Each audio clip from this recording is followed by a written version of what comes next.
looking back at my old videos when I'm famous, That's making money off YouTube. This is when it turned around. yeah. This is when it all turned around because I had this number one guest, Chris, on, and now it's all changed for me. But even from back then, like even from the start, like a lot of the stuff that I uploaded and whatever, like you put a lot of effort into those videos and you're getting like 43 views. And it's like, what am I doing it for? But I personally, as part of the business, I've always enjoyed the content creation stuff and like talking to people and whatever. It's fun, man. It's like it's a nice little like sort of side project thing. It's nice to have something that you're doing because you enjoy it as opposed to doing it because you have to. Yeah. And as we both know, modern business owners now have to do everything. You have to do everything. Yeah. You have to be a photographer. You have to be a videographer. You have to be everything. Yeah. You have to be flexible enough. And, if you don't have the resources to pay people to do it, then your problem. Do yourself, yeah. It's your problem.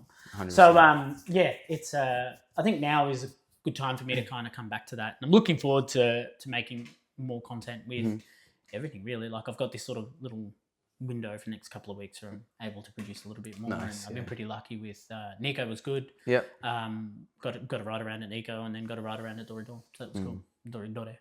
And it was good. It was fun. Yep. That was a really, really cool event. And there's a big one today, Flex Outlaws. I don't know where they get that title from, but Flex Outlaws, and that looks like a big JZX, like a big JZX turnout that day. Yeah. Well, today. And it was weird because like Dorado was just full of Sylvias. It was heaps of Sylvias. Yeah, I don't know. They must have all gone there. But it's even funny you say for that, I don't think I've seen one yet in my SFC. Yeah, in my 3 weeks here. I haven't, really? I haven't seen a Sylvia. That's crazy. I've seen it probably everything else. Yeah. GDRs, RX-7s. Yeah. Ferraris, like all the classics. Not a single Sylvia. That's crazy, bro. Yeah. They were all at Norinol. Yeah, that's it. That's why they're all there. They're all hiding away. I actually unknowingly, what was it, yesterday? No, it was probably 2 days ago, I think. And I was in the Yokosuka city centre and I was reverse parked. And obviously for us Aussies, it's a little bit different, right? Like it's still, the novelty of these cars just being everywhere is crazy. Yeah, obviously they can't see the shop, but there's literally a Mark III Supra. And that's that's the last of them. Yeah. And it's a twin turbo manual. And the guy that owns it's like 25, 27 years old. So it's like, we still marvel at it, right? But it's just like not normal traffic, but it's it's not just that. Another car. Here. It's just another car, and technically, especially with depending on the population, it's a bit of an antisocial thing to have a sports car, and I think it's harder to own a sports car here than anywhere else, which might come to a surprise to a lot of people, but I think it is like for sure road tax and parking and things like. At the moment, I'm lucky enough to be in that Cresta, but that thing's huge, man. It's like 5 meters long, it barely fits in the garage. Like loud, obnoxious, low, noisy, but that's what we like. Yeah, most of us. Yeah, most of us. So but you live in a country like this, like you need, like having a little K car is just so much easier. It's there. Like you said, parking. If you're living in a small town, like some of the roads you get on, like you can't even fit a car in You're there. doing a 3-pointer. Yeah, and you've got two lanes on this road that can barely fit one. And there's like a power pole in the middle of the road. It's literally 1 1/4. Yeah. It's 1 1/4. But I think I think that owning a bigger car, a sports car, or anything, like guys that have Land Cruisers out here, like, what are you doing? Hard. Yeah, like hey, where do you park that? Yeah. We were I was talking recently to a friend of mine about I'm like, what about tow truck drivers? Like surely you could make a killing just towing people's cars around, right? But it's like, yeah, sure. Where are you going to park the truck? And I'm like, oh yeah. Yeah, you can't just park on the street. You just can't park on the street. Yeah. It's pretty crazy. Like that's why they don't have any street parking. Yeah. No matter where you go, there's no street parking. There's no such a thing unless it's allocated parking spots. Yeah. It's very rare. Yeah, it's super rare. It's rare to see a car on the street. Correct. Yeah, and I think that's why. I think mine would probably be the only one. Yeah, that's on the street. I didn't want to waffle too much on it to start, but we actually had a drama with the Cresta when we first came. So we'd had like an MPV, so we had like a Mazda MPV. So when people move up, when we first got here, that was lent to us by a friend. Shout out Jolene for that. And basically we were cruising around this thing and it was all good, high enough. It was pretty long for the garage. Couldn't close the roller door, but it was long, but it had like sliding doors. So the kids could still get out when you parked in the garage. And then we had to give that car back. Gave that car back, and then my other friend's like, "Oh, hey, come and grab my K-van. You can use my K-van while I'm out on the ship because most of the allies, I should say, that I have here are all military guys that are out on mission all the time. In this era, yeah. So there's this random assortment of cars that's available, which is really, really handy. Yep. Anyway, so I went and got the K-van, and like obviously you can swing a cat in there with a K-van, right? So I was like, oh yeah, really good. And it was at that point that the K-van size started making sense. But man, that was the worst car I'd ever driven, man. Yeah. Like obviously, shout out Zane for letting me borrow it, but it was a horror story, dude. They like, are. They're not what you think they are. Crazy. Like I couldn't imagine driving that on a Victorian road, like a Victorian suburban road, like speed bumps everywhere and potholes everywhere. Yeah. Like this thing was scary. It's a work car. It's a work car. No seatbelts in the back. No. So the kids are like sliding around the back while we're going to IKEA. And then I was like, nah, I'm not, like I have my limit. Like I can tolerate certain things, but that was my limit. And then I was very, very fortunate that, again, shout out Emily, that she let me borrow the Cresta. And I've been in the Cresta since. But when we got here, that car's actually not that low. So it's body kit low. The overhangs are terrible and the back of the car is super long because it's a Cresta. So even marginally bigger than a Mark II or a Chaser. And then obviously, BN Aero's known for that. Flare out. Flare out. So then obviously approach angles. Shocking. Everything, angle and everything. First day that we got here, I was like, oh, it's not going to fit. Right? And I think I'm pretty blessed with the entry to my garage here because like I can come up that way and then back it in, or can go down that way and then back it in. So it's quite good. Like the accessibility is quite good. But unfortunately, couldn't get it in. So had to leave it out in the street, and I'd absolutely butchered some Japanese, but I'd spoken to one of the neighbours here who's like the street boss. For people that don't know, they've got a monitor in a street per se, and that person manages who's doing the bins and the night patrol and all these sort of things, which is, I think, the most redundant thing in the universe, a night patrol. Hadn't seen it in the time I was here.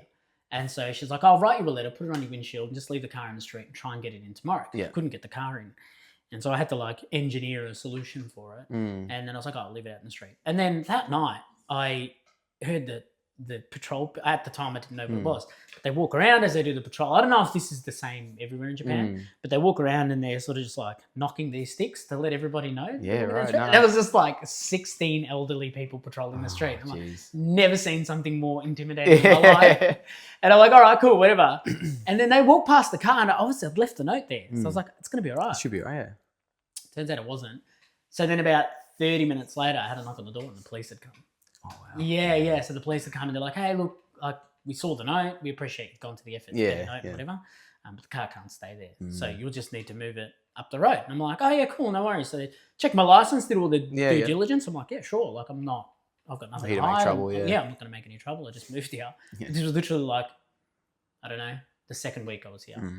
And so then I'm like, all right, I'll move it down the road. And I was kind of hoping they would just leave and let me do it. Yeah. And they're like, no, they've waited. They're like, just do it now. And I'm like, okay.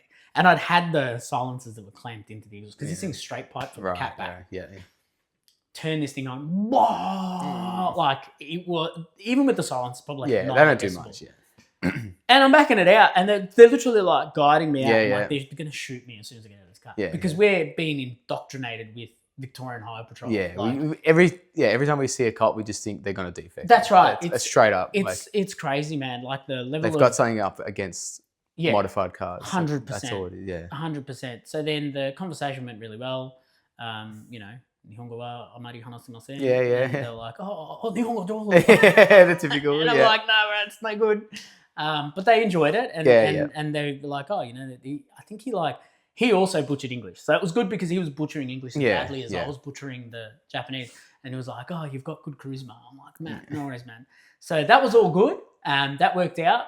And then the next day, built ramps out of timber and managed to get the car in. But it's a process. It's a ritual. Every single time I get the car in and out, it's ridiculous. So next week, I'll have my own car, which I don't know if I want to reveal what that is. Maybe I'll play to some secrecy. Like I'm some sort of influencer. Be the way to do it. Yeah. Don't want to let everyone know what you got too early. Don't reveal all my secrets. That's it. Yeah, you got to keep some things off the book. That's right. So next week I'll have my own car, but I don't think it'll be any easier to get in. I believe the only clue I'm going to give you people is that it's, I think, about I think it's like 2 or 3 inches shorter in the rear, slightly shorter in the front. So overhang should be better, and it's not going to have a BN kit. Yeah. So it should be good. Not yet, anyway. Not yet, no. Well, it has aero, but it's not BN. Yeah. So I'm very lucky. That's a cool car, and I'm sure I'll have some content up on that. And that's yours. That's mine. Yeah. That will be. No more borrowing. No more borrowing cars. As much as I appreciate everybody that's lent me a car, there's a bit of a weird feeling. It is, yeah. When it's not your own car, you can't be yourself in it. Correct. Yeah. And you can't be a. Not that I'd ever break the law. No. Ever. No, of course not. Not here. You wouldn't want to get deported. No, that's right. Well, deportations is high on the list now. Yeah, it is very high on the list. But I think everyone's mixing it up a bit, and they're not exactly targeting the youths. They're targeting the sort of the mass. Yeah, you know, people who are here to run away from their country, not per se to contribute. Yeah. Because there is a big community of people who are just here because it's easier than where they are. For sure. And that's where the problem lies. Correct. Not in people like you who are here to. Yeah. I hope so anyway. So, fingers crossed. Fingers crossed. Yeah. Look, I think the appetite for immigration here has changed. Yeah. A fair bit. Yeah. And it's the same thing. Everything in the world. It's always one party who ruins it for. Of course. The bad ruin it for the good. Of course. No matter what you do. Cars is the same. Exactly right. Immigration's the same. Everything.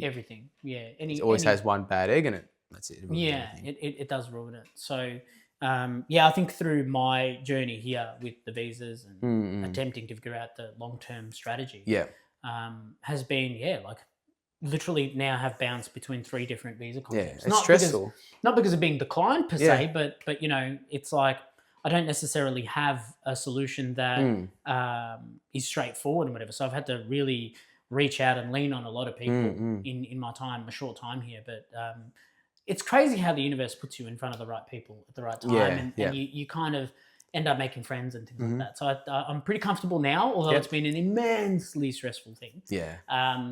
Because of this immigration situation is ever changing and it is causing problems. It is. Yeah. And I understand it, and I can't be. If they were to take a hardline stance and say everybody get out, I can't be upset at that. No, do you know what I mean? It makes sense. Yeah. I'd be like, well, can I at least sell my house? But it's one of those things. But I don't want to make it all about me. So the reason that having you on is not just by happenstance. Obviously, it's good you're here because you're normally based in Melbourne. I am. Yeah. But it was not only a really good opportunity, but I also think that I've obviously in the last, we've I guess familiarised ourselves with each other in the last couple of months. Yeah, it's not even been a long-term thing. No. But your situation is it's a unique situation. Firstly, in a personal sense, but also in the way that you do business and your business. And obviously your scenario here personally, especially with evolving recent, exciting. Yes. Very, very exciting events, which I won't take the cake from you. I'll let you if you want to talk about it. Yeah. But look, I think your situation is really cool because of how you're involved with Japanese culture, and some things like people might not know about you. You're comfortably fluent in Japanese, reading, writing, speaking, which is incredible. I'm in the process of learning it. It's a long road. Oh my god, long road, but I still remember one thing that my old teachers used to tell me, and it's a constant uphill, but ups and downs, but it just gradually gets bigger hills. Yeah. So every hill you come over, you get a bit of breathing room, and it just straight up again. Yeah, it's tough, but it's very rewarding. Yeah, for sure. It's complex. Yeah, especially if you like getting compliments. There's no shortage of compliments if you're here and you can speak the language. For sure. You've already had it with the with your basic Japanese. I think there is a especially in my experience, I think with your level of fluency, it's like you deflect this issue, but as soon as you speak a little bit of Japanese, they're like, and you're like, and it's like, it's funny though that when you get to a point of fluency, they stop treating you like that, and then they start treating you like, well, if you're so good, then like, why don't you understand this much now? Like, let's turn it up. Yeah, so it's like, well, you're no longer the foreigner who can speak basic, and we're very proud of you. You're now you spent this long learning. why can't you do this? It's like crazy. And it's like, well, hold on, like, thanks for give giving me a break. hope, Yeah. Thanks for giving me hope. Yeah. So, like you said, it's the they forget to think that, like, I studied for 8 years on and off. Crazy. I'm technically an 8-year-old. Yeah. So can an 8-year-old talk about correct economics and finances and correct? Yeah. what's going on in the world? Medical Probably conditions. not. yeah. It's very intense. Yeah. Very so it gets to a point where it starts to be like, yeah. The expectation just jumps a bit. Mm. But not in a bad way. Like, it's never a bad thing. It's just sort of funny to look at it how it changes. You just go to another level. Yeah. And just have a different expectation. Yeah. But I think I'm in that little cutesy stage where even I think early on everything's fun. Yeah. Everything you learn's fun. Like, you're learning all these things. The rules aren't too strict, and you're like, it's just words and numbers and reading and writing. Correct. You start, you walk around the street and you're like, I know that. I can read that. Yeah. I'm so proud of myself. Yeah, especially when you start doing kanji, and I'm sure like when you start it, you'll learn the kanji for book. Yeah. And you'll be walking around town and be like, I know that. That's book. That's book. I can read that. And then it turns out that it's not book. It's also this, That's it, depending on what angle you read it. Yeah. But you'd be proud, and it's a good feeling. Like that. I think it's an incredibly complex language.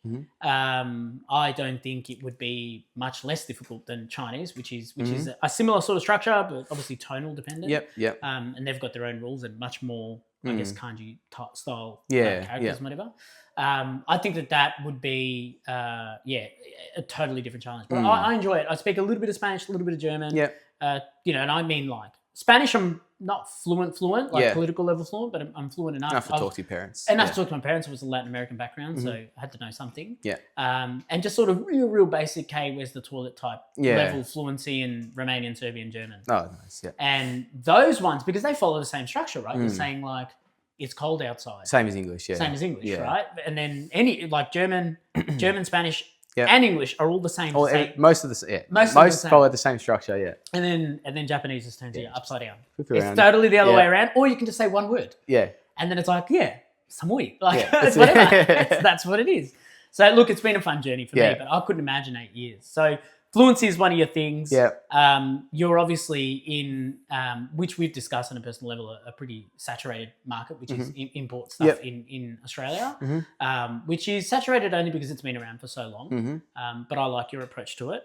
And obviously your personal life, your situation and your relationship with Japan, because you started learning Japanese before business, before anything. Yeah. It started off as just a hobby. So I left school. Well, actually, I started before I left high school, but I was in high school, hated studying. Like, I was the typical. Like, I hear you, mate. I don't want to study. I don't have any interest in what we're learning, especially Australian curriculum. You don't learn. It's like, what am I learning this for? I don't know. So I started Japanese just sort of on weekends. Saturday mornings used to train into the city. For where I lived, it was about an hour train ride. Not too bad.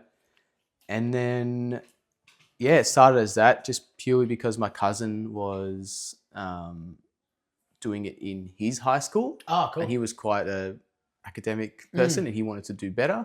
So he was like, I'm going to do some after school study. Do you want to come along? So we started a group class. There was about 5-6 students. So we all started at the same time, all basic. There was us two. There was, I think, 2 girls in the class. One of them was Chinese. There was another guy in there who was Chinese. And then one other person, I can't remember. And then within 2 weeks, like, one dropped out. I forgot which one. Just left. Cousin lasted a while, but I want to say months, a few months maybe. Right. He dropped out. Then there was a few of us left, and it was me. And the reason I said Chinese is because they had it really easy because they were picking up the reading. So because they're like, like kanji, kanji's whatever. Yeah, it's the same, right? Just different reading. Correct. So they were having an easy time. I'm sitting there like struggling, like, they're like picking everything up so quick, and I'm like, man, I can't get my head around this. Can't give up. Yeah. Yeah. So then that went on for probably 6 months in a class, and by the 6-month mark, it was me and then that Chinese girl left. So the other one. So it ended up being just literally two-person class. Crazy. Then summer hit. and they started this like summer intensive course. Wow.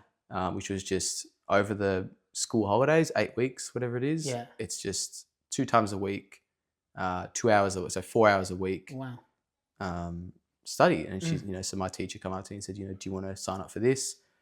But it's going to put you ahead of your class, which is a 2-person class, right? 2 people at this Yeah. point. Yeah. And so I was like, you know what? I'm enjoying it. I didn't really have the money. I think at the time I was still in school. Yeah. I was still in school at that time. I was just working part-time at Coles. Yeah. And then a restaurant as well. So I had 2 little jobs on the side that were probably barely covering the school fees. I think most weeks I was actually getting paid less than what the school fees were costing me. Wow. So shout out to Dad for covering Big Dad. Shout out Banker Dad. Covering those, because it was expensive. It was a lot of money I spent. Yeah. Learning. Yeah. If I was to do it again today, I probably would.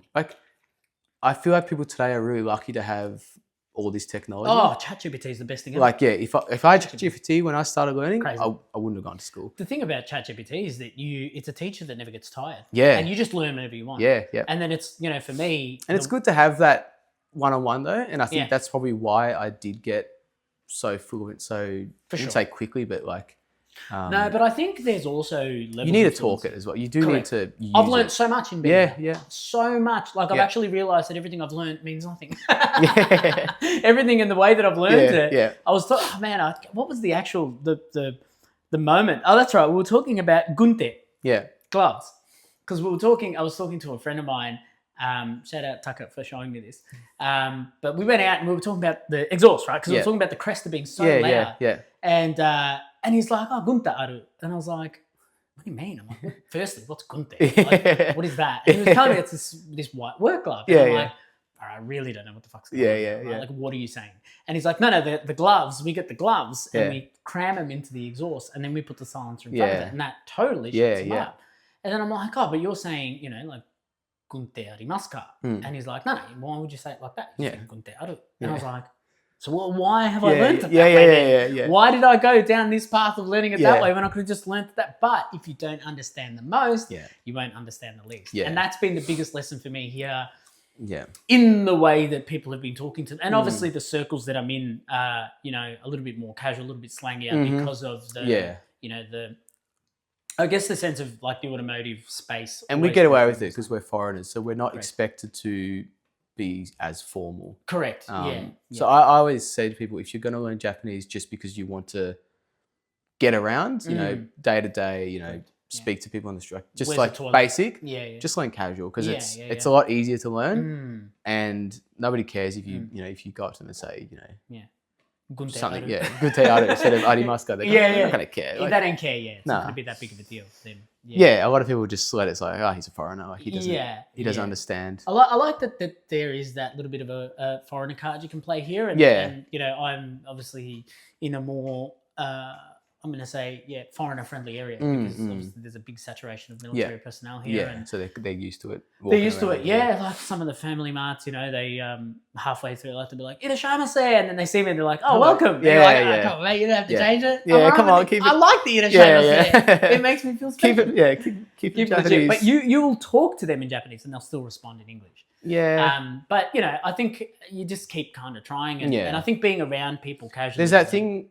It took me a while to get over it. Same thing, I used to come here and think, man, I spent 8 years learning this language. Talk to me, man. Let me use it, right? Yeah. Stop speaking to me in English, but or you just got to keep pushing it. Like Correct. they come back in English, just keep pushing Japanese, Correct, and you one of you will break. Correct. And just don't be you. And Make them break. Correct. Make them switch back. And I do feel like eventually you hit them with something that they don't know. In the same way they hit you with something that you don't know. And you're like, oh, I don't know. Like even for ages it took me to really hear when they were asking me if I wanted a plastic bag. Because there's a... You don't learn that. Yeah, you don't learn that. No. Why would you learn plastic bags? It's not necessary. No. But it's been good. I've it's been a you're going to learn what is Tanaka asking, Correct. Yeah. What is an apple? That's it. Yeah. Where is Mount Fuji? That's it. You know, I get it. Yeah, what's Tanaka asking Matt-san about his like? How was his weekend? Yeah, correct. It's not. It's not a thing. Yeah. It's like Gunte Aru. Right? Yeah, that's it. So no, it's been good. And but aside from that, obviously you then learned Japanese. It was obviously a thing. Yeah. So after that summer course, got back to school and they're like, look, your class is now here because she didn't do the summer lesson. You're now here. Do you want to go down and learn everything you just learned over those 8 weeks? So it would have just been a waste of money. Do you want to skip up to the next class, which is about, 2 months in front of you? So you have to catch up. Or do you want to keep doing private? And I was like, I like private. Like, I don't like dealing with other people, so I'll stay private. Yeah. Twice the price. But also it goes at your pace. So a lot of the times when you're in a class, it's like, Chris gets it, Charlie gets it. What's Dan doing over here? Dan's still, stuck on 1, 2, 3. He's still stuck on Gunte Aru. That's it. Yeah. He doesn't understand how to say toilet. So it's like, toilet. Come on, almost there. So it's like you're waiting and, half the lesson you might You're spend. paying for the best of their ability. Yeah, which is a waste of resources. That's it. So once I went into private, it just skyrocketed because I was, especially because I was young too. I started learning when I was 14. Yeah, wow. Yeah. Oh, geez. So my brain was still young, so it was picking everything up like that. Yeah. Just like, Shout out neuroplasticity. Yep. Which at this age, obviously you're still not a great deal younger than me. But I am younger. Yeah. It's harder. I found it harder this time around because I've picked up. Even now, I'm trying to because there's still, you never stop learning, right? No. The day you stop learning is when you die. That's it. Yeah. So even now, when I'm trying to pick up things, I'm just like, something will come up that I don't understand. So I ask Yuri, who's my partner, and she'll be like, it's this, and I'm like, okay. And then 5 minutes later, fuck, what was that? What was it? Yeah, it just goes, like, man. What was it? She's got to say it to me, 3, 4, 5, sometimes 20 times before it says, that's what it is. Yeah. So my 7-year-old son, even when we're, like I was saying today, we were doing the Ushiro, this, that, and the other. Yeah. And I spend like 2 hours every morning doing it. And again, it's whole ChatGPT setup. Yeah. Because like I was trying to say before, like ChatGPT is like whenever you feel like it, you can ask it the same question 1,000 times. Yeah. Instead of like, are you a spastic? Like it's just going to go, it's that answer. It's that answer. It will constantly. Almost there. Come on. You're almost there. Yeah. And it encourages you. Yeah. And it's crazy, man. Yeah. It's crazy. But well, I'm looking at my teacher and she's like, you still don't get this? I've spent 30 minutes explaining to you and you still want to ask me why that means that? Correct. Yeah, and you're chewing into your money. Yeah, that's it. Yeah, every minute that passes, that's another, $10 there, $10. It's going out the window, man. Come on, Dad, I need a bit more money. Push it up. Yeah. So it's difficult with I guess having limitations, but the way that like with my son, we just do it in the mornings. We go for a little walk around the block, and we do it in the mornings. And then there has already been instances, and this has been a 3-week journey. We kind of started, very early back home, type of must, whatever. Basics and verb stems and whatever. But then now it's kind of, it was literally today, and I was like, how do you stay behind? And I'd actually forgotten. Yeah, right. In that time that I was telling him, I'd forgotten what the answer was. And then he said it to me, I'm like, he remembered that. Yeah. I didn't. Yeah. So neuroplasticity is a hell of a thing. It's a big thing. I don't drink, I don't smoke, I don't do anything to increase any sort of neurological decay. I don't hit my head on anything, not that I'm aware of. And so, even that, you start to, over time, it's just harder to pick things up. It is, but at 14 to now, I guess that's huge. Yeah. So you learned Japanese, and then that shifted you. Has it always been a Japanese culture / car thing for you? When did that start? I have always loved cars. I've never been big into Japanese culture in the sense of, your anime and your manga and your things like that. Same. I do. I have watched a handful of them. I probably can count them on, with both hands. But it was never a big thing for me. I always preferred doing something rather than. It's even now. I don't watch movies. Oh man, Yuri's always getting angry at me. Like let's go watch a movie. It's like I don't really want to sit there for 2 hours. That's right. Yeah. That's exactly like me. That's exactly what I want. It's exactly like me. Yeah. I can't. I watch documentaries at best. I feel like for me to watch something, I need to be getting something out of it. Yeah, for sure. So even podcasts, I can watch a podcast, Because if I'm watching a podcast, and Yeah. don't take offense, all the Yeah. podcasts I've watched of yours, Yeah. they're on the second screen. Yeah. While I'm doing something. Correct. Yeah. Um, It's generally something you can I can't have just on sit idle. there and watch and, No, you know, that's full right. focus. It's like, yep, I need to, the movie, the show, the movie, the things, it's not enough Made. entertainment for Correct. me to Yeah. drop everything. To keep you engaged. Yeah. Yeah. And most of podcasts are almost always, I think, I can't remember what the statistics were, but I'm pretty sure the vast majority of podcasts are audio only. Yeah. Because audio only is so much easier. Like a Yeah. lot of people just pick up a microphone and just. Well, no one wants to look at two dudes talking for 2 hours. I mean, I'd look at you for 2 hours. I'd look at you for 2 hours. I'm sure there's other people in this room that look at you for 2 hours. Yeah, well, Or they don't have the choice anymore. that's it. They don't have a choice. So, yeah. in that case, I guess, the podcast, if the guest is interesting, if the guest is animated, Yeah. or there's references, or there's debates where there's references, yeah. then you're going to watch it. But documentaries, podcasts, I'm exactly the same. Yeah, I can't do that's it. movies. I'm glad someone understands me. I'll watch a movie once, twice a year. Mm. And it's normally on a plane, Yeah. going somewhere. That's Even on my planes, phone. I can't watch them. Oh, really? Yeah, on a plane, You just raw dog them. I just try my best to to stay sane. Yeah, it's hard, man. In a it tube full of sucks. people, 40,000 feet in the air. Yeah. It's especially a decent leg. I mean, Japan's a decent leg. It's not nowhere near as bad as some of the other places, but it's still 10 hours. It's 10 hours. It's a long time to sit down and you sit in the tube for about 12 hours. Yeah. By the time you get in, get out, get stuff off and whatever, and the whole thing end to end is probably depending on where you live. But I'm an hour from the airport back in Melbourne. So it's straight away it's you want to get there 2 hours before you fly at least. Of course. 2-3 hours, 3 because I'm paranoid. Yeah, of course. Same. We're males. Yeah. It's a male thing. So it's I've got to be at the airport in 3 that's weeks. it. You're better 4 go now. hours one end. Yeah. Time you get out and wherever you are in Japan, Correct. it's probably an hour Correct. at least to get. At least. If you're going to Tokyo, it's an hour from the airport to Tokyo. Correct. Yeah. So it's it's a 20-hour journey it's by a the big time thing. you. It's a whole day. Yeah. There's a whole day to it. Yeah. And you wake up early hours, red eye. And Yeah. your flight might be at 10 a.m., but you're red eye anyway because you've woken up at 4 because you're paranoid. That's it. It's a tough thing, but I think for the sake of movies and podcasts, I think it has to be really engaging, and I'm the same. So anime, same thing. Yeah. I think I've literally only watched Dragon Ball Z when I was a kid and Initial D, and I actually rewatched Initial D less than 6 months ago. I watched it again, and I was like, oh man, I have watched Initial D twice. Yeah. I was the same. Yeah. And it is one of the first anime I did watch. Yeah. Purely just because it was cars. It was cool. Correct. I heard good things about it. Yeah. But same thing. Like just can't sit there and watch. Yeah. So Cars became a reality. So when? Cars was a big influence in. So like I said, when I started Japanese, I did it purely for no reason, just because my cousin invited me to it. Then I started enjoying it, and then obviously I had the thing where it was like, well, I do like JDM cars. This is Japanese, and I mean, purely I was just having fun doing it. It was something I doing. Every day was school, which I didn't like. Saturday at least, I was looking forward to something. And then it just sort of went from that to I'm enjoying this language. And then once I hit about the 2-3 year stage, it was more like, well, I've gone this far. Yeah, I may as well push the issue. Keep going. Yeah. And it would be. So when did Cars intersect the? Cars didn't intersect Japanese really until sort of like late, probably when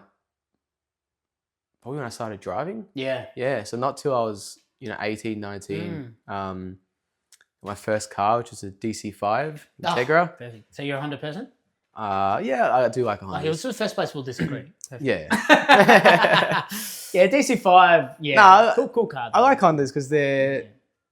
Well, I don't know about these days, but back then they were cheap. Of course. They were fun. Of course, yeah. Being in Melbourne, you can't drive fast anyway. Correct. They were plenty for the street. They were, you could throw them around. They do what you wanted to do. They were loud. They were annoying. Everything you want in it. And they were 4-cylinder. Yeah. 45 litre tank at best. Yeah. Fill that thing for like $65 That's back it. in the days. Yeah, it was good. First car was DC5. So Dad used to have his own workshop. So he had workshop, LMCT, roadworthy. Perfect.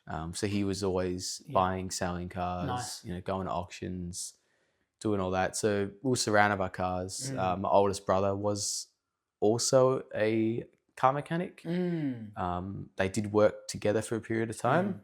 And when he took over, he sort of changed it into a very performance-based shop rather than the typical sort of Bob Jane type situation. Well, Dad was just an old school, like, you know, he started it fucking 50 years ago, right? So it was just a typical, like, one-stop shop. Yeah, you know, tuning carburetors with screwdrivers. That's it. He didn't know what an ECU was. Yeah, that's right. Well, the majority of his career probably would have been spent without ECUs. Well, my older brother was the one who bought him his, who bought the scan tool for the workshop. So up until then, it was just all basic dog based off looking and listening.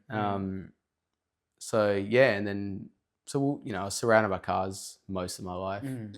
And then when I started enjoying it, then because I spoke the language, and I started buying more, like, the Integra is not exactly a JDM car. It's an Australian built. No, but regardless, Japanese I think car, but it's still. I think it's that part of that culture. Yeah, right? It's part of the culture. It's still it is. It counts. It counts. All you DC5 owners, it counts. Relax. Relax. It counts. Yeah. It counts. So then I started just doing, just browsing online. Well, this is called Yahoo. Blah blah blah.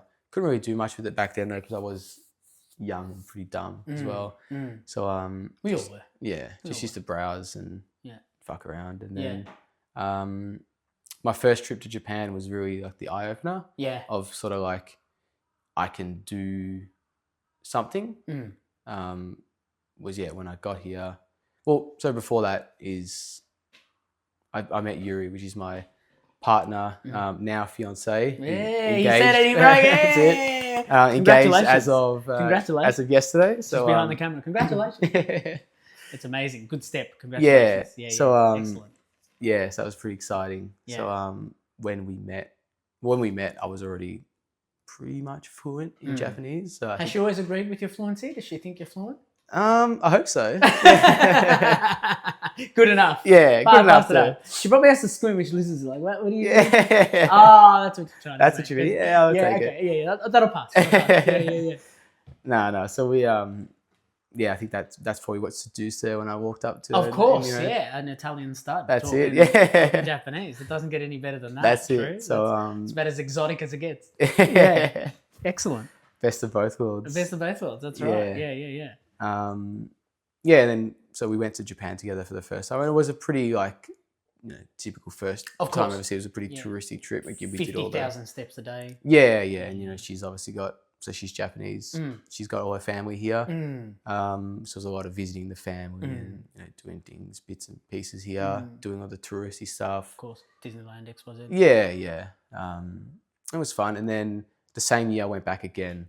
And that's when it was sort of, okay, I've done the touristy stuff. It was fun. Yeah. But I really just enjoyed Japan as a country more as like, I don't like long lines and waiting for people and listen. I just like doing my own thing. Yeah. I don't book a holiday and think, I have to go. Today I want to go here. I'm just like, I'm going to wake up in the morning. I'm going to have a breakfast. See what happens. And I'm going to just chill. Yeah. If I want to go, we'll go there. Like, I'll do one thing a day. Correct. Tops. Yeah. Whereas a lot of people are quite the opposite. Non-stop. They're like, we're going for 2 weeks. We've got to do 4 weeks worth of things in this 2 weeks, and it's just like that's for anybody planning it. That's not the way to. It's not the way. No. I think. Look, to be fair, to pause on that, I think that a lot of countries you can. So I've been very fortunate. I've travelled a few places and around Europe and other places, and even other places in Asia as far as that's concerned. But I think that there is definitely places, even though it's like, but Japan's got the most efficient, transportation system in the world, which it does. But in saying that, I think that people might overestimate how central everything is. There is a lot to do in Tokyo. And if you stay in Tokyo, you can walk everywhere. But you're not going to walk everywhere in one day. You're not going to see that shrine, and you're not going to see that castle, and you're not going to see that temple, and you're not going to be able to go to Akihabara in the same day. It's not going to happen that way. You will get to the end of the day and you would have hated it. Yeah. Because your feet will be sore, your joints will be sore, and you weren't prepared for that.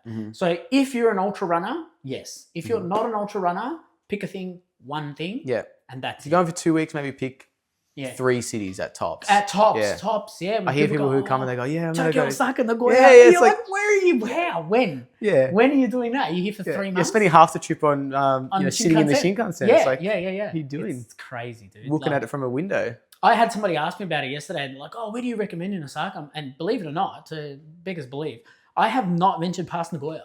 Yeah, I've literally been up as far as, I guess, Nikko, which is before Tochigi. Yeah. Yeah. So I haven't even been to Tochigi. It's my hood. Yeah, your hood. I haven't even been that far.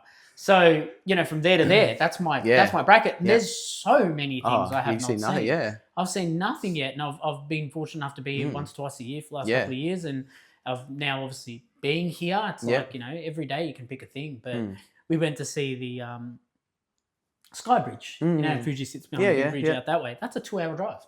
Whichever way you want to cut it, 2-hour drive. Because you're going to stop. You're going to go to family. Yeah. It's going to. It'll eventually be a thing. Even on the way here, Yeah. I told you I'll be here at 12:30. It evolved into 1:30. By the time I stopped at a few of the parking lots, got a few drinks there, and you can't help it. Can't help it. I don't think it's the same as. I don't think it's the same sort of 1 hour. 1 hour. A few friend of mine, specifically one friend of mine, was saying to me, he's like, look, I know you do 1 hour drives in Melbourne, and it's okay. 1 hour drives are not the same here. And I'm like, how could it be different? Yeah. How could it be different? It's somehow it's different. It's not. I don't know how. Yeah. It's like going from like Dandenong to Altona. It's like an hour, but Dandenong to Altona, for whatever reason, doesn't seem that big. Nah. But I frequent the other military base, which is up at Tsugu Way or Fujisawa Way. And even going up and down there, it's like an hour, and I'm like, man, I've been driving forever. Yeah. So shout out to Jeff, you got it right. I'm sorry. But yeah, I was like, nah, man, I drive all the time. I It's love easy. driving. Yeah, I love driving. I genuinely do love driving. I do. Yeah. Yeah, but especially here, it's different here. it's different. It's a different sort of thing. I don't know. Maybe because you travel more distance in that hour. Maybe I don't know. I feel like in an hour in Melbourne, you're getting 60 k's done. Versus here, you might get 70, 80 k's done. So I think maybe that's got something to do with it. But bless the toll roads and their complexity and their extreme complexity. And when you don't have an ECT card, it's not ideal. The car we're in today doesn't have ETC. Oh, so you got to stop and and then we stopped at one on the way here, and it was supposed to be a manned one, but it was for some reason unmanned. So that all the cones were, they had cones in front of every. Oh, so what you do? Well, I just sort of parked in front of the cones. Like, well, someone has to come out, and then someone did just walk out of the bushes and was like, I'll help you. Like, let me hit the thing. Off you go. Enjoy. Come over here. That'd be 5,000 yen. Like, it's expensive, man, because you would have paid a fair bit in tolls. I think. Yeah, I paid about $60. Wow. Thank you, man. It was a big drive. It was a 4-hour trip. Huge. Yeah, it's a big drive, man. Yeah. It's a long drive, and I think even when we did Dori last week, last week, that was crazy. That was a huge drive as well. I think we did Nikko first and then drove down. Yeah. And so that was like a 6-hour drive by the time we'd squared it off. So big drive. But digress as we might. So you then found you first found yourself in a Honda, then you found and then the second time around you came here and you found that were you kind of immersing yourself in the car culture yet, or were you kind of just sort of in the culture? I didn't do too much here. Because like I said, I used to just come here and just chill. Like, it was just like just a chill holiday for me. I used to just come here, relax, visit Yuri's family, muck around, do a few things here and there, eat a lot of food. I love eating. So just used to do that. And then, used to start dabbling in little things like going to all the up garages and the auto parks. And I'm looking, I'm like, man, this is really cool. Like, a lot of people would love this stuff back in Australia. Sure. So then, used to sort of, take a heap of photos, and my stomach's rumbling. I'm starving, but you didn't eat. Nah. Oh, that's right. You're a big eater. Yeah, I am. We'll get through it. And then we will eat things. And I was like, this would be cool. People back home would probably appreciate this sort of stuff. And honestly, it just started within a small sort of group of friends. I was just like, hey, like, does anybody want this? Anyone want a thing? I can, I'll ship it from Japan, just direct. So Yuri's got family who is involved in exports. They do a lot of work with not car parts, but just general stuff. Miscellaneous. Yeah. So started that relationship where I was just sort of like, I want to send some things out of Japan. Like, can you help me out? And he's like, yeah. So you should just buy things, sell it to friends, or just wasn't even selling it. I was just bringing it over for friends. So I wasn't making any money. And then I was just like, this is pretty like, it's fun. I'm really enjoying this. And it's, people obviously need this stuff or want it, I should say. So then I started sort of, doing more. Then friends would tell friends, and then I have people I don't even know messaging me like, "Hey, I heard you do this. Like, can you get me this?" And then I did. And at the start, it was just purely, by air. Just everything was by air because this is the easiest way to do it. Easiest way to do it. And back then, it wasn't as bad. Yeah. You could get away with, sending a set of wheels by air for $500, $400-500. It wasn't too bad, especially when SAL was still operating. One of the very budget freight options. But once COVID hit, they just shut down everything. It's crazy, man. It changed. Such a big influence. Yeah, and I wasn't in it for long before COVID. So I just sort of got my, I was sort of getting the ball rolling. I was like, this is good. This is working out. And then it was just like COVID, boom, everything stopped. Yeah. I was still working at the time, so I still am a qualified diesel mechanic. Oh, right. Yep. So yeah, I sort of skipped that part of my life, but for a long time, I want to say probably I left school year 10, which is 16. Yeah. Went straight into an apprenticeship. So I probably stopped that probably 8 years as well. Yeah, wow. I like my 8s. Yeah. Wow. Yeah. Lucky number. Yep. So 3-4 years ish qualified. But it's honestly like, look, I can't really look back at it now and say I regret doing it, because if I didn't do it, I probably wouldn't be here today. For sure. Everything has a reason. For sure. If I didn't do it, I might have been in a better position today, but we don't know, right? I might have been in a worse. Yeah. So, well, nothing. Everything kind of leads to this. Everything does. Everything kind of leads everything to has a winner. reason, which for is sure. For sure. Yeah. So, like I said, so if I didn't do that, who knows where I would have been. Correct. So I did that for long, but in my head, I say I did it for longer than I wanted to. Yeah. Because I never enjoyed it. And I remember when I started my apprenticeship, I actually started in cars for like the first 2 months. Yeah. And, Dad was giving me his advice, and he said, don't do it. No money. It's not a good job. And I was like, no, like, I love cars. Like, yeah, you don't know what you're talking about. Yeah, correct. Right? Yeah, because you love cars and then you'll hate them. That's it. I love cars. I'm gonna love working on them every day. Yeah. Then you're getting cars coming in, and it's just like you're getting your Camrys coming in. Yeah, all the run of the mill NPC stuff. Yeah, you're just like, no, it's not what I thought. Not what I thought it was gonna be. Yeah, correct. It's not what I see on the movies. Correct. And then as well as that, you've also got such a big element of that is customer facing. Yeah. So like you've got to convince people. It's like, bro, you have to change your oxygen sensor. Yeah. And they're like, just service it, mate. Yeah. And you're like, well, part of the service is your oxygen sensor is cooked. Yeah. You need another one. And they're like, no, I don't think so. You're like, okay, then cool. Yeah. And then they call you up and they're like, hey, what's wrong with my car? Yeah. And then it's, you did did a dodgy service. Well, no, it's like you did a service and now like my brakes aren't working. My brakes aren't working. I didn't even touch the brakes. I didn't touch the brakes. That's right. And I think that's the whole. There's a lot of crap you see and look, there's still to any mechanics out there that are now probably double, double guessing. We've completely pushed them over the edge. Like, I knew I did the I right knew thing. I should have done this. I'm quitting tomorrow. There's still a lot of money to be made in for mechanics. sure, especially if you specialize. If you do it, you have to specialize. If you're general run of the mill, you're not gonna make money. You're just gonna, especially nowadays, they're everywhere. They're everywhere. So you got to be, sure. you got to be something special. So Dad told me not to do it. My oldest brother, who was a mechanic, also told me not to do it. Yeah. I didn't listen to either of them. Yeah. I started my apprenticeship, and then I didn't start the car apprenticeship, but I started working, and I was on my way to then start the apprenticeship. And then my oldest brother was like, "Look, you're not going to like cars. At least do trucks because you're going to make more money." Heaps of money. Yeah.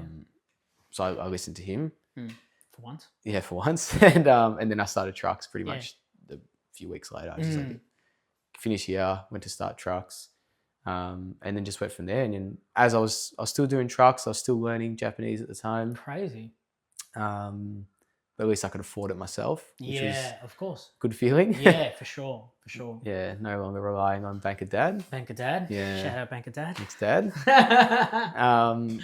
Yeah, and then just so as alongside working at the workshop, I used to just import a few parts. I just used to get everything sent to there because it was of course, business. I was there. Yeah. Yeah.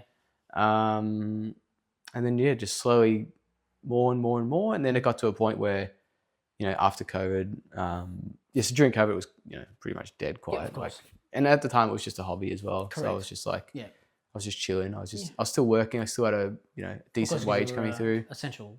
Yeah, so I didn't have not a single day off during COVID. Traffic would have been nice. It was good, yeah. Especially when they had the what do they call it, like the deadline, like the curfew. Yeah. So 8 p.m. everyone was inside, and I'm still working at crazy. So I used to do some long nights. Yeah. We used to do a few like contract work as well, where they needed stuff done after hours. So we'd be starting there at 5, and then we'd finish our day. We used to do 7 till 4, which always used to end up at 5 anyway. So we used to do 7 till 5. And then from 5, we'd then go to this other site and do whatever they wanted to be done. And by the time you do that, and then, we went out for dinner, and it'd be 10, 11 o'clock at night. Wow. And it's just like... Huge days. Yeah, they're just big. Huge days, yeah. At least it wasn't traffic. No traffic, which is great. Then once, COVID sort of slowed down, got back into it again, but then, like I said, all the prices just went to the roof. Yeah, shipping and everything. So it was hard to sell things, when you'd see like, perfect example, a pair of seats would be for sale in Japan, like $1,000 AED. It's like, it's real cheap, right? Because anything local you're paying probably 2 for. Easy, yeah. But then it's like, okay, well, shipping's now $700 for a pair of seats, and, I don't do it for free. Yeah, of course not. So, I got to make my money. For sure. And then it's like, well, by the time you add everything together, you get it to their door. It's the same as buying locally. So it's people are like, well, what's the point? Like, I don't get to see. It's more risky because you don't get to see the item. Of course, yeah. You're buying purely just based off photos and things like that. So that's when I was just like, you know what, I'm just going to focus on containers. So 90% of my work now is containers. And is it all miscellaneous stuff that you bring in with containers, or is it just here's a container, put whatever you want in it, or how's your system work? Well, it's like majority of it is still car parts. That's sort of what we're based around. But there's also no limit of what can be put in, as long as it's not bodies and illicit materials, which we don't go near. No illicit materials. Don't call it. We'll find someone else. Yeah, I might know somebody. We'll know someone. It's all right. If that's your thing, we'll find someone. Yeah, but we're still pretty much majority car parts. But especially in recent days, there has been quite a influx of other things. Audio equipment is a big one. Especially the Japanese stuff's quite high quality. And the whole sort of vintage. Well, I was at where was I? Book Off yesterday.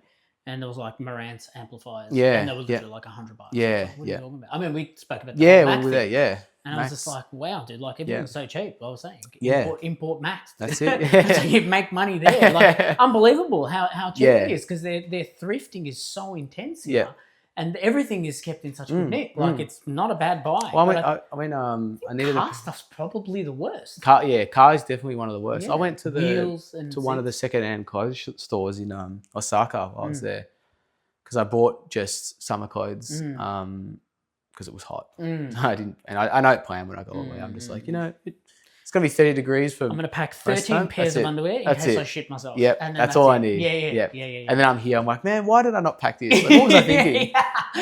Why didn't I not pack a single jumper for anything? So I'm there I'm there at GU yesterday just buying a few clothes. I'm like, I've got nothing and it's freezing. So like these pants I bought from Osaka. They're very trendy. Studio de Artisan jeans. Very artsy of you. Yeah, very nice. But I went to a secondhand store and I bought a pair of like Carhartt, just like standard slacks, like grey, and they're like $50.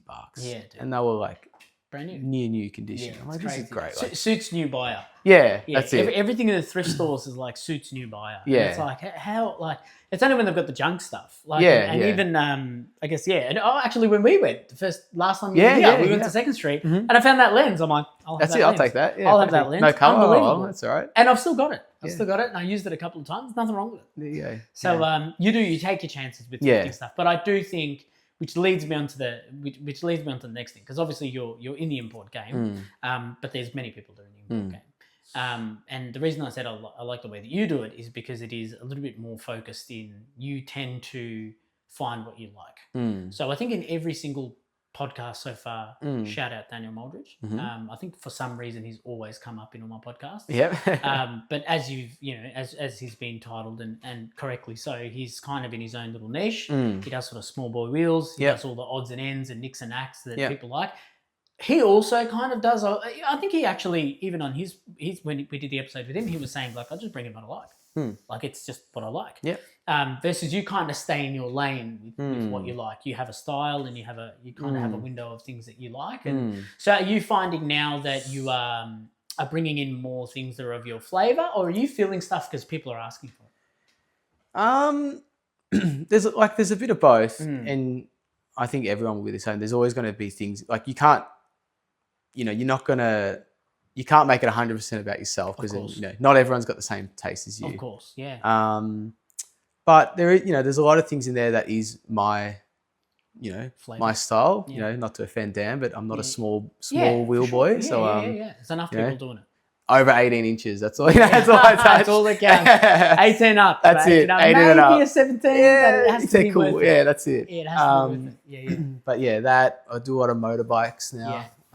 So, I really like motorbikes and things like that. So a lot of motorbikes coming in these containers. Just a lot of big stuff, which is body kits. All the general stuff. Everyone needs that done by container air. So it's a lot of body kits, big wheels. Motorbikes. Then a few like game machines, old school like arcade machines. A lot of things are like, there's a few things that have been in there that it's like, they're not just easily accessible. Yeah. Because, a lot of the time you can just go on Yahoo and search, I want this, and it'll probably be there. Correct. But there's been a few things where, one I did a few months ago was a pallet of rolled up tatami to use for sword practice. Oh, yeah. So just old rolled up. Oh, crazy! Tatami. Oh, to chop up. To chop. That's crazy, dude. What a project. Yeah. So that was just like, I had this guy message me from Cairns, I think he was from, and he's just like, I need this. Can you get it? Sure, I'll try. So there would have been a bunch of quarantine and whatnot relative to its like material. That's like literally what they tell you not to bring it. Maybe you're exposing yourself. Cut the camera. Yeah, cut the camera. Yeah. No, it was all legal. Okay. Because it was all legal. Hey? So they use a lot of secondhand stuff. So that was the problem. So if it was secondhand, then no go, right? So pretty much had to find new rolled up, new tatami that they could roll up and send. Wow. So that was a big project, but we got it done in the end. Yeah. But I guess fluency is where that really makes a difference, right? Yeah, that's really, when you need to be able to, who can I ask to find? Yeah. And I had to ask a lot of people just to, I didn't. When do you ever think you're going to do that? Yeah. Right? I mean, I'll need to ask you soon enough. To replace these that's it. Yeah. At some stage, it'll need to be replaced. Yeah. I mean, they are actually starting to, you can tell they can distort. Yeah. Because they do over time. And there was some issues with the flooring here. Yeah. So I had to repair the floor of the tatami room, which I have since done. But there's still the dips in the tatami. But that's enough about my tatami mats for now. Yeah.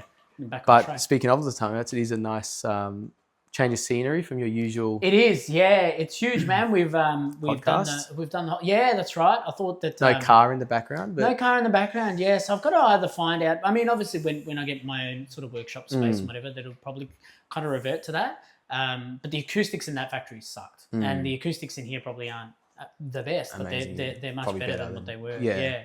So because here in Japan is the quietest rain, people can't probably hear it. No. It's literally raining it's outside. bucketing down. Yep. So for whatever reason, the rain is quiet here, but we couldn't shoot a podcast if it was windy or quiet. Windy or raining in Melbourne. So it was really, really hard. And funny, I think the last episode we did, I was like, oh, hopefully no one drives past. Then we hit roll and 2 cars drove past. Yeah. It's always the way, always. Yeah.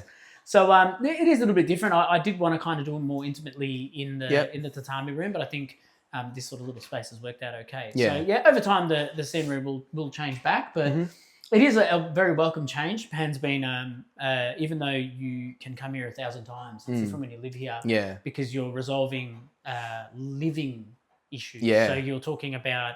I had a thing with the power. So I don't know if you're familiar with it, but here we've got TEPCO, which Tokyo Electrical, whatever. Yeah. And this house is a 80s house, and so it has a 30 amp breaker.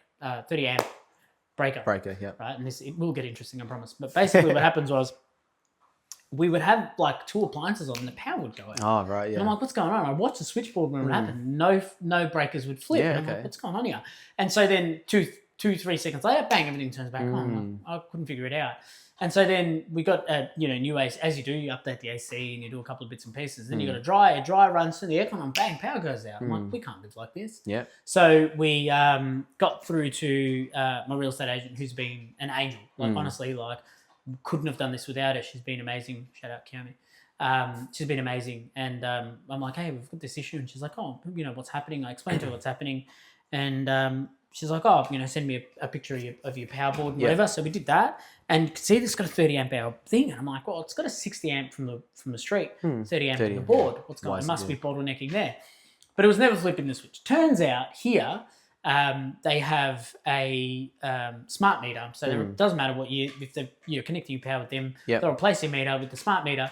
And they remotely can change how many amps you get from the street. Yeah, right. So what was happening was I was drawing too many amps, so then they would turn it off at the pole. Oh. So it'd flip some sort of breaker before it gets to the pole. Okay. Yeah, right. And so then a guy called the agent half an hour later. Some guy from TEPCO's knocking on my door. We went home. And he's like, oh, it's all right. I'll come back. We said 3 o'clock, naturally, Japan being Japan. 3:00.1. He was here. Yeah. Came in, had a look at the breaker, put his little wireless sensor around. He goes, oh, yeah, it's that. And then bang. Like half an hour later, we had 60 amps to the house. No hardware change whatsoever. Yep. So those challenges are sort of different to the, I guess, the novelty that you do. And there's a lot of things you don't know unless you live here. Correct. Like, basic things like that. Yeah, for sure. Another, small thing is, all the number plates. Like, you look at, you're on the outside looking at a number plate. You're like, oh, it's just a. It's just a number plate. Correct. But then all the little, everything's got a meaning on there. For sure, the hiragana. That's it. It tells you, what area they're from. And I think there's only 2 or 3 prefectures that use full hiragana, which I think is... there's not many. There's not many, but they all have... There's a few tochigis that have just hiragana, which is... Yeah, correct. I think it is. I think it might actually be tochigi, which is one of them. And then obviously the numbers of the class of the car, and then, and obviously now... you pay more attention. It's all kind of settled in now with, which, I mean, not sure how much you're involved with that per se, but, obviously Daikoku is starting to have a little bit of a, let's call it a degradation of the quality of Daikoku in nighttime, where we're having, we're seeing a lot of rental companies and tour companies. And from 6 to 11, man, it's literally just rental car people looking at other rental cars. And it's that's when I noticed the whole wire plate thing. And then you're like, oh, God, everything's a rental. Yeah, everything's a rental. It's like, why. They're all rentals filled by, egotistical tourists that are ruining it. But, not to bring it down negative notch, but, all of that information is just in the number plate. There's small little things. Small little things you don't realise until you're... It's sincere little things, It's the sincere little things that you notice. Until you're exposed to it. Yeah, and of course there's difficulties, language boundaries, and systems are totally different. Got to go to convenience to pay your gas bill or whatever, but... I appreciate it. I appreciate it for what it is. It is a big change. We're now sleeping on the floor. We've got a tatami room upstairs. We've got a tatami room upstairs. We sleep on the floor, not technically on the ground. We obviously have our futon mattresses and closer to the ground. Unbelievable. It's been I've literally got no back problems. And it's no wonder they're walking around at 80, 90 years old. They've got no back problems because they've been sleeping on the floor and exercising and staying mobile. So it's it's been a big change for me, and obviously there's more to come and more things to figure out. But we haven't been here long, and you're already seeing like you've settled in. Yeah, it's been 2 months-ish, I guess, and it's been good. Back to Melbourne for a little while, and then we'll be back here again in the new year. Yep. The visa process is extensively long. It's extensively long, which obviously is not an issue for yourself now.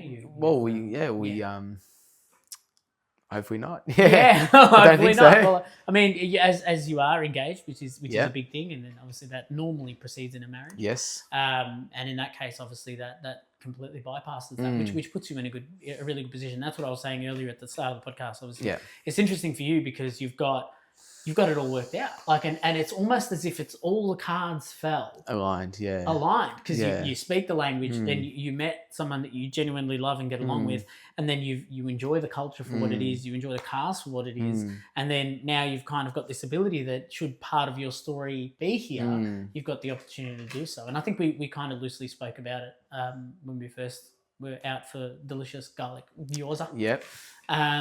It was good. It was good, that you've got that opportunity. So do you think there's a potential for you to spend at least a little bit of time? Oh yeah, 100%. There's definitely a time where, time will come where I think it would be less of a, not to say that I don't want to. No, of course, less of a desire, more of a requirement. More of a, it will be a lot more beneficial if I was here. Yeah, for sure. Because I'm sure running a business as well, there's only so much you can rely on other people for. Sure. There's a lot of times in my field where it's like, if I was there, this wouldn't be a problem. For sure. But it's a problem now, and how can I solve it? Losing the least amount of hair off my head. So you got plenty to lose, man. You got nice. We're getting there. We're thinning out. Yeah. It's all right. It's happened. It happens. Wait till you have kids. So you're pulling it out yourself. Then that's another thing as well. Kids as well. Of Once course. they come into the picture, it's I'm not experienced enough yet, but I know enough that it turns things around a lot. For sure. Flips the table a bit. For sure. Yeah. It's still early days. Yeah. But yeah, as you asked and I'm answering, there definitely is a future here. Yeah. Don't know when, don't know how long, of course, don't know. But that'll all happen the way it has to happen, right? Yeah. Like it doesn't have to, this date, that date. You can never put a date on something like that. No, you can't. No, you can't. You literally can't. Even we were talking about the proposal because I was in the know. I'm that sort of person. I'm in the know. I know what's going on. I know what's going on, man. Sneaky Charlie knows what's going on. But I was saying, even with that, let's let it happen the way it has to happen. Yeah. So, and sometimes as you found, you're like, you know what? This is it. This is the time. Yeah. So, we, even with the move here, myself and my family moving here, we were like, this is it. Why not? Kids are young. And it's been an amazing experience for them, for even just the in the safety aspect of what it is. They get to be a little bit more free, they're a little bit more liberal and have the opportunity to kind of, enjoy a different culture and whatever. Yeah. And obviously we'll see how schooling works out for them and whatever, but I think it'll be okay. So, but it's interesting that, a lot of people. I think especially once they start school, their language as well will just for sure. through. Well, because they're interacting with. That's with it. Once, because now I'm assuming they just speak with you. Yeah, for sure. They don't Like really my spend daughter's just real basic. Yeah. My son's starting to get involved. He's quite good. He's quite good linguistically. Yep. He's exposed to Romanian, Spanish, and English. Yeah, so nice. it kind of. You like it's pretty natural. Understand that there's another language. Yeah, there's people out there that have no other language. That's it. It's just one language. Yeah, and that's all they've ever known. So it is a different sort of situation when you learn another language. So look, I'm excited for them. I think I've always said, I've got photos of them at when we're at Dori Dori and there's cars that sliding past and they're sitting there. I think they were eating an ice cream at the time or something like that. It's just like, man, talk about the parent lottery, right? Yeah.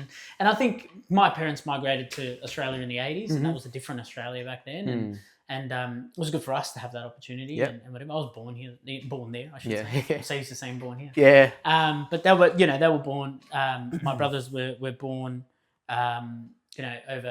overseas and whatnot, and they had a different sort of situation. Life, So I mean, I think it's good. I think that they'll learn more, and I think it's always good to have that sort of international experience. So look, I mean, I'll be 100%. Here. So should you ever decide that you want to sling out here, I'll be here. I don't think I'll be in this area, but that's all right. I won't be you too drove far what away. 4 hours Yeah, today, yeah. so I'm sure it won't be much for you to catch a Shinkansen or something. That's it. But it's no, it's good. So I guess relative to your experience and your area of expertise, and I won't keep you much longer because I know you're starving. So what are your emotions towards the quality of things that are coming in at the moment? I mean, this was a conversation I had with Mildred, so it'd be nice to have another perspective, because us being in the wheel game, we're not in the business of naming names, but obviously there's a different caliber of quality of things that are coming in from Japan, and I think the viewers would be interested to know. Do you think there's been, do you think the pool is starting to dry up of high quality stuff to bring in? 100%. Like it's I wouldn't say it's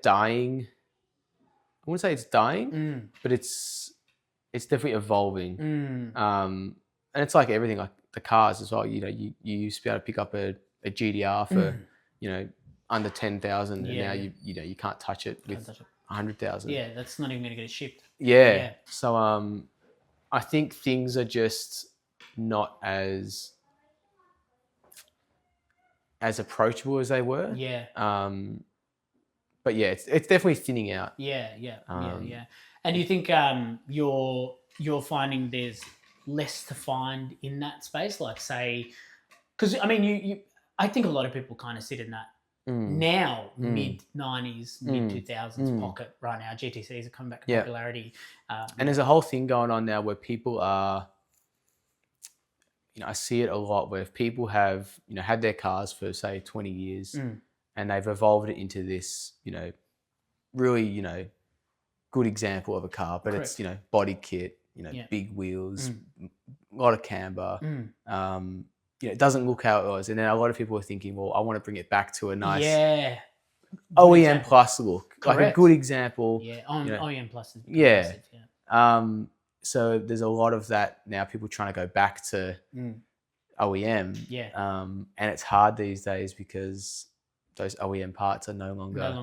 No longer around. And so many people, like for over fenders, wide bodies, have cut into factory parts. It's like, what are you going to do now? Yeah. Like you've destroyed the factory line. Uncut it. You can't uncut it. Yeah. And I think a lot of people struggle with that sort of commitment, and then you're like, oh man, I've done it now. Yeah. And so these OEM parts, like, Amayama, Nengun and all that sort of stuff, it's like it's becoming really hard to find OEM parts. And there's really the only ones that are doing heritage parts, Nissan, Toyota, and maybe Honda have some programs, I think. Yeah. I think Mazda Japan offer UNOS restoration programs. So if you have a 1.6 Volvo, drive and drive out. But even those heritage parts, it's like I've got a Z-Tune bumper and bonnet on order for a 34 GDR, and it's like an undefined delivery date.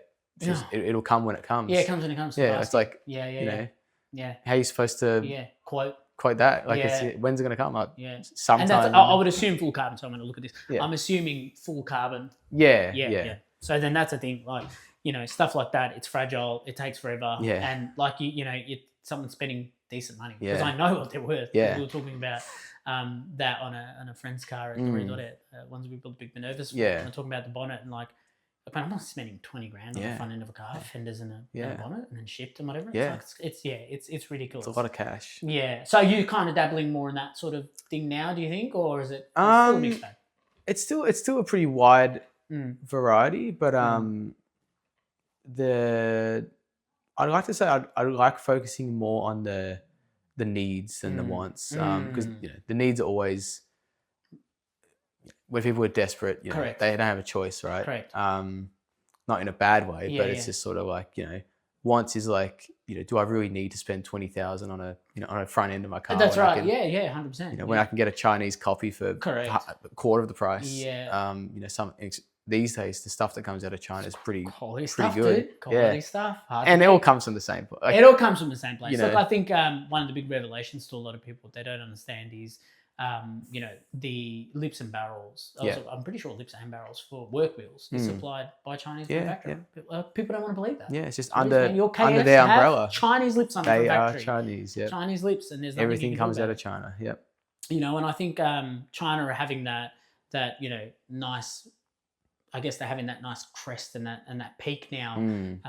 Where their population got rich and old at the same time versus Japanese. Japan boom was in that sort of 80s, 90s. Yeah. They had that money and now they're becoming old. Yeah. So it's a slightly different economic sort of situation in terms of peaks and troughs. But what's funny, I was in Shanghai over the weekend, last weekend. Yeah. Just for a quick 2-day trip. And I've never been to China. Blew your mind, I'd imagine. It was like everyone thinks that Japan's like the leading of technology innovation, which they were back in the 80s. Correct, and then it just hit the brakes. They haven't moved from the 80s. Yeah, correct. They've got a few only recently you've been able to touch a credit card here.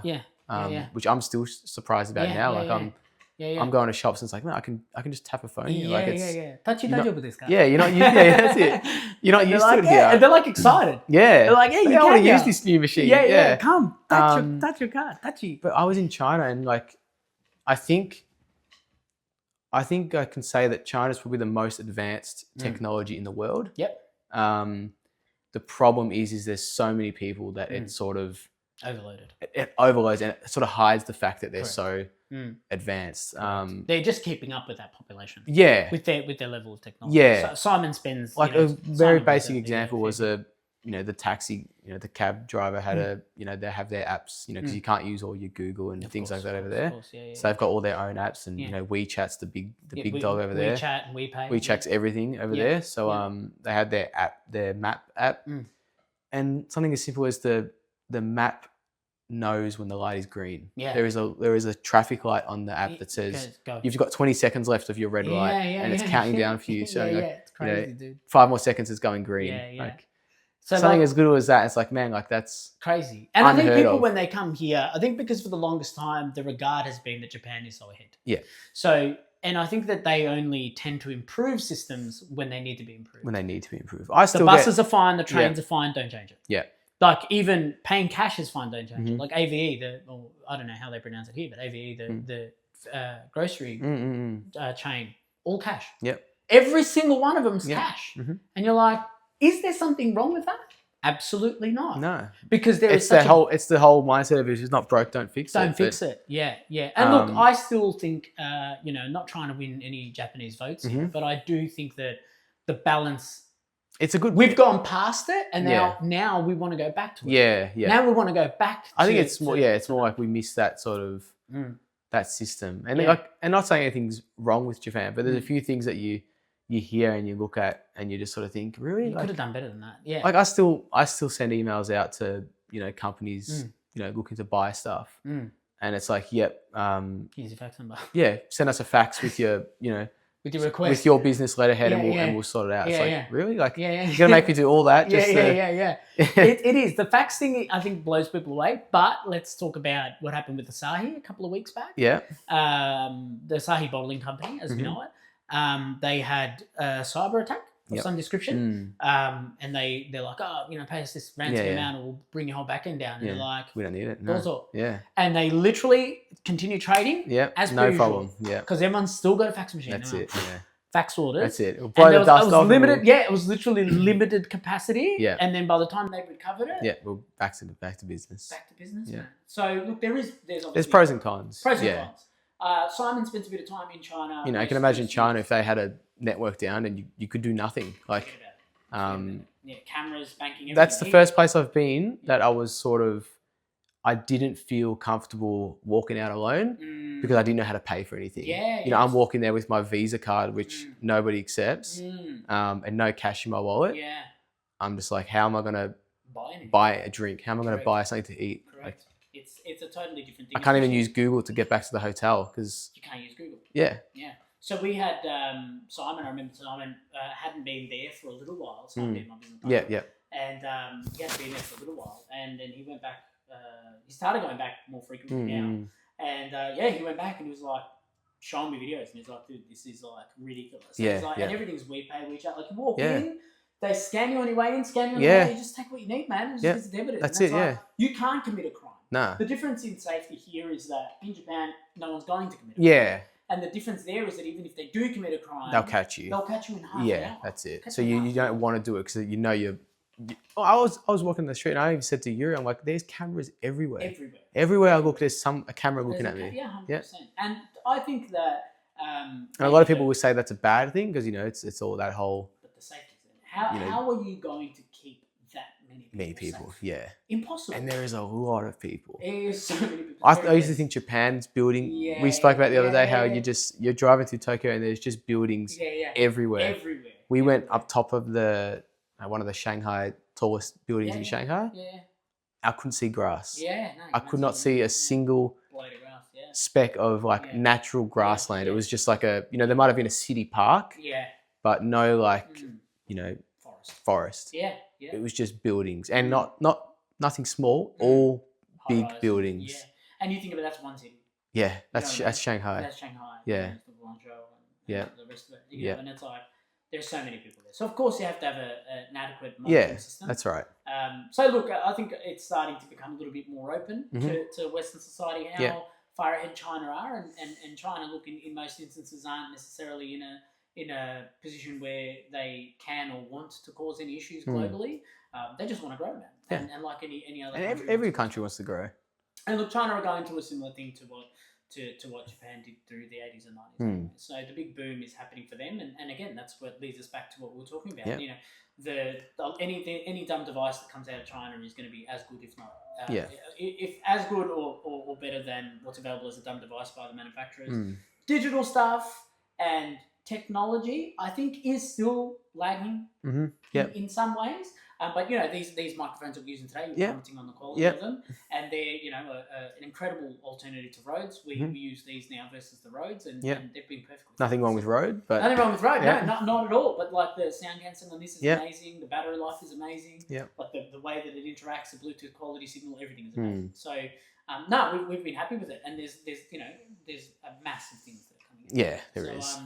It is getting harder for, like you said, for people to warrant the prices of genuine Japanese parts. And I guess that would be not a worrying thing for yourself, I guess, but it's now becoming, there's many alternatives out there. So, what would you like to see change in that space? Because I think there's quite a bit of poor quality stuff that's coming in. That's what I'd like to see change. People aren't just selling wheels. And if you're going to sell wheels that are, a pentagon by the time you get them here, at least be open about it. Yeah. It keeps us in business, which is great. Yeah, that's right. But I think the transparency hurts businesses like this. Yeah, it's hard, especially when you get, a lot of, and so far I've been pretty lucky with most of the stuff I've bought secondhand. I haven't really had anything too sort of drastic that, that wasn't advertised. But there's been a few examples of things that are, few things that have been advertised as A and they've come as B, which is a bit annoying sometimes. But that's just what you got to deal with. Like it's a secondhand market. You're going to have stuff like that. Japan's probably one of the countries that is good for it. Very trusty people. But it's just one of the cons, I guess. Yeah. And I guess that'll continue to become more scarce. Anyway. Yeah. Now, unfortunately, as I've just checked now, it appears that my phone has died. So, which has never happened before, but it is what it is. But no, you can still hear me, and we can still see you. So you'll be the star of the show. Outro. Yeah, no, it's just literally happened now. Yeah, okay. But yeah, look, I think look, to be honest, I think we've probably covered off what we need to cover. On talking anyway. So I guess look, thanks for coming on and such short notice, I guess, and we organised it just barely. But So we're flying out in a few days. So you'll be back in Melbourne. Melbourne. Maybe I'll be back in December, and at that point we can do another one. Yeah, back in there. Or finish this one off. Yeah, it's in part 2. Part 2. Yeah.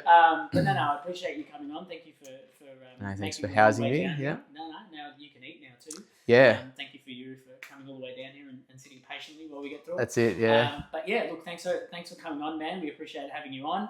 We'll try and finish it on, and we'll wave at the camera. So I'll say bye from here. Thanks for having me on, right?